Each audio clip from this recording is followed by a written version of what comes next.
Les bottes en cuir de buffle. Un conte des frères Grimm.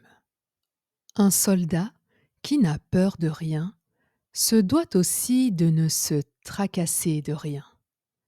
Tel était le soldat de cette histoire, qui venait d'être démobilisé.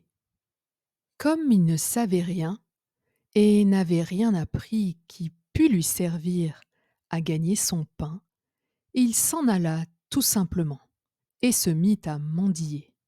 Il possédait un vieux manteau de drap contre les intempéries, et il était aussi chaussé de hautes bottes en cuir de buffle qu'il avait pu garder. Un jour, il s'en alla, coupant à travers champs, sans s'occuper le moins du monde des chemins ou des routes, des carrefours ou des ponts. Et il finit par se trouver dans une grande forêt, sans trop savoir où il était. En cherchant à se repérer, il vit, assis sur une souche d'arbre, quelqu'un de bien vêtu, qui portait le costume vert des chasseurs. Le soldat vint et lui serra la main, puis s'assit familièrement dans l'herbe, à côté de lui, les jambes allongées. Je vois, Dit-il au chasseur. que tu portes de fines bottes fameusement cirées. Mais si tu étais toujours par monts et par vaux comme moi, elles ne résisteraient pas longtemps. C'est moi qui te le dis. Regarde un peu les miennes, c'est du buffle, et cela tient le coup, même s'il y a longtemps qu'elles servent. Au bout d'un moment, le soldat se remit debout, J'ai trop faim pour rester là plus longtemps, dit-il. mais toi, mon vieux belle-botte, quelle est ta direction? Je n'en sais trop rien, répondit le chasseur. Je me suis égaré dans la forêt. Tu es dans le même cas que moi alors, Reprit le soldat. qui se ressemble, s'assemble, comme on dit. On ne va pas se quitter, mais chercher le bon chemin ensemble. Le chasseur eut un léger sourire, et ils cheminèrent de conserve jusqu'à la tombée de la nuit. On n'en sortira pas de cette forêt. S'exclama le soldat. Mais j'aperçois là-bas une lumière. On y trouvera de quoi manger sans doute. Allons-y. Ils arrivèrent à une solide maison de pierre et frappèrent à la porte. Une vieille femme vint ouvrir. Nous cherchons un campement pour la nuit et quelque chose à nous mettre sous la dent, Dit le soldat. mon estomac est aussi vide qu'un vieux tambour. Ne restez pas là, leur conseilla la vieille femme. C'est une maison de voleurs, un repère de bandits, et ce que vous avez de mieux à faire, c'est de vous en aller avant leur retour. S'ils vous trouvent ici, vous êtes perdus. Oh, les choses ne sont pas si terribles que cela, Répondit le soldat. cela fait 2 jours que je n'ai rien mangé, pas une miette. Périr ici ou aller crever de faim dans la forêt, cela ne change rien pour moi. Je préfère entrer. Le chasseur ne voulait pas le suivre, mais le soldat l'attrapa par la manche et le tira, en lui disant: Allez, viens, vieux frère, on n'est pas encore mort pour autant. Compatissante, la vieille femme leur dit: Allez vous cacher derrière le poêle, je vous ferai passer les restes, s'il y en a, quand ils seront endormis. Ils venaient à peine de se glisser dans leur coin quand les bandits, au nombre de 12, firent irruption dans la maison et se précipitèrent à table en réclamant à corps et à cri leur souper. La table était déjà mise et la vieille leur apporta un rôti énorme dont les bandits se régalèrent. Mais quand la délicieuse odeur du plat vint chatouiller les narines du soldat, il n'y put plus tenir. J'y vais, Dit-il au chasseur. je me mets à table avec eux et je mange. Impossible d'attendre. Tu vas nous faire tuer.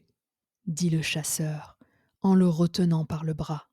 Mais le soldat fit exprès de tousser bien fort, et les bandits, en l'entendant, lâchèrent couteau et fourchette pour se précipiter derrière le poêle, où ils les trouvèrent tous les deux.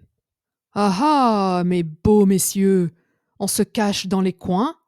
Et qu'est-ce que vous fichez ici? On vous a envoyé espionner? C'est bon, vous allez bientôt savoir comment on plane sous une bonne branche nue. Et là, un peu plus de manière, que diable! S'exclama le soldat. Je crève de faim, alors donnez-moi d'abord à manger. Après, vous ferez ce qu'il vous plaira. Les bandits en furent stupéfaits, et le chef parla. Au moins, toi, tu n'as pas froid aux yeux. C'est bon, on va te donner à manger d'abord, et tu mourras après. On verra bien, Fit le soldat avec insouciance, tout en allant se mettre à table pour travailler hardiment du couteau dans le rôti. Viens manger, mon vieux belle-botte. Lança-t-il à son compagnon. Tu dois être aussi affamé que moi. Le rôti est fameux, je t'assure. Même chez toi, tu n'en mangerais pas de meilleur. Mais le chasseur resta à l'écart et ne voulut pas manger, et le soldat y alla de bon appétit, observé avec stupéfaction par les bandits qui se disaient: Il ne manque pas de culot, celui-là. C'est joliment bon, déclara le soldat quand il eut vidé son assiette. Maintenant, il faudrait aussi boire un bon coup. Et la bonne bouteille se fait attendre. Le chef se sentait d'assez bonne humeur pour lui faire encore ce plaisir, et il cria à la vieille femme: Monte-nous une bonne bouteille de la cave, mais du bon, hein, tu as compris.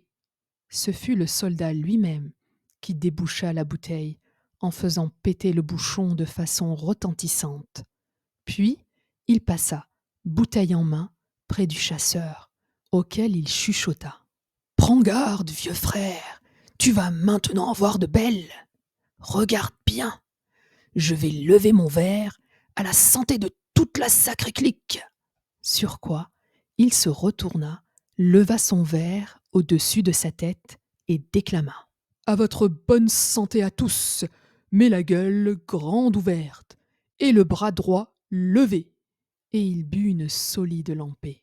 Il avait à peine dit ces mots que les bandits restaient tous figés comme des statues, la bouche ouverte et le bras droit dressé en l'air. Je suis sûr que tu as encore bien d'autres tours dans ton sac, lui dit le chasseur en voyant cela. Mais c'est très bien. À présent, viens, allons-nous-en. Oh là, mon vieux frère, ce serait une retraite prématurée, répondit le soldat. L'ennemi est vaincu, il nous faut encore cueillir notre butin. Tu vois, ils sont tous figés solidement, et la stupéfaction leur tient la gueule ouverte. Mais ils ne peuvent pas bouger sans ma permission. Alors viens, mangeons et buvons tranquillement, puisque la table est servie. La vieille femme dut leur monter une autre bouteille de la cave, et le soldat ne consentit à se lever de table qu'après avoir mangé au moins pour 3 jours. L'aube s'annonçait déjà. Voilà, dit-il. Le moment est venu de lever le camp. Mais pour n'avoir pas à s'épuiser en marche et contre-marche, on va se faire indiquer par la vieille le chemin le plus court pour aller à la ville. Une fois là-bas, le soldat s'en fut trouver ses anciens camarades et leur dit: J'ai découvert là-bas dans la forêt tout un terrier de gibier de potence. Vous allez venir avec moi, qu'on les cueille au gîte. Puis il se tourna vers son ami le chasseur et lui dit: Tu viens aussi avec nous. Il faut que tu les vois battre des ailes, nos oiseaux, quand on les aura fait aux pattes. Après avoir disposé ses hommes tout autour des bandits, le soldat prit la bouteille, but un bon coup, puis leva son verre en disant joyeusement: À votre bonne santé à tous. Instantanément, les bandits retrouvèrent l'usage de leurs membres et purent bouger, mais les soldats eurent tôt fait de les jeter à terre, et de leur lier pieds et mains avec de bonnes cordes. Ensuite, le soldat leur commanda de les jeter tous comme des sacs dans une charrette et leur dit: Et maintenant, tout droit à la prison. Avant leur départ, toutefois, le chasseur prit un des hommes de l'escorte à part et lui fit encore une recommandation particulière. Mon vieux Belle-Botte, Lui dit le soldat, nous avons pu heureusement prendre l'ennemi par surprise et bien nous nourrir sur son dos. Maintenant, il ne nous reste plus qu'à nous reposer à l'arrière-garde et à suivre le train tout tranquillement. en approchant de la ville, le soldat s'aperçut qu'il y avait foule aux portes et que tout le monde poussait des cris de joie en agitant de verts rameaux. Il vit ensuite que toute la garde, en grand uniforme et en ordre de marche, s'avançait à leur rencontre. Qu'est-ce que cela veut dire? S'étonna-t-il en se tournant vers le chasseur. Tu ne sais donc pas que le roi, longtemps absent de son royaume, y fait retour aujourd'hui? Lui répondit-il. Et ils sont tous venus pour l'accueillir. Mais le roi, où est-il? Je ne le vois pas. Dit le soldat. Ici, Répondit le chasseur. je suis le roi, et j'ai fait annoncer mon retour. Il ouvrit alors sa veste verte de chasseur pour que tout le monde pût voir son vêtement royal, qu'elle cachait. Pour le coup, le soldat sursauta, tomba à genoux et le supplia de lui pardonner de s'être conduit comme il l'avait fait, dans son ignorance, en le traitant d'égal à égal et en l'affublant de tous ses surnoms irrespectueux. Le roi lui tendit la main en lui disant: Tu es un brave soldat, et tu m'as sauvé la vie. Jamais plus tu ne seras dans la misère. Je vais m'en occuper. Et s'il te prend parfois envie de déguster une tranche de rôti, aussi appréciable que celui du repaire des bandits, tu n'auras tout simplement qu'à venir aux cuisines du palais.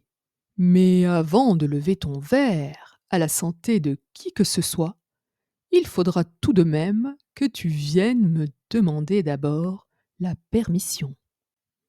Un like et un abonnement, ça fait toujours plaisir et ça m'aide à continuer. Merci et à bientôt.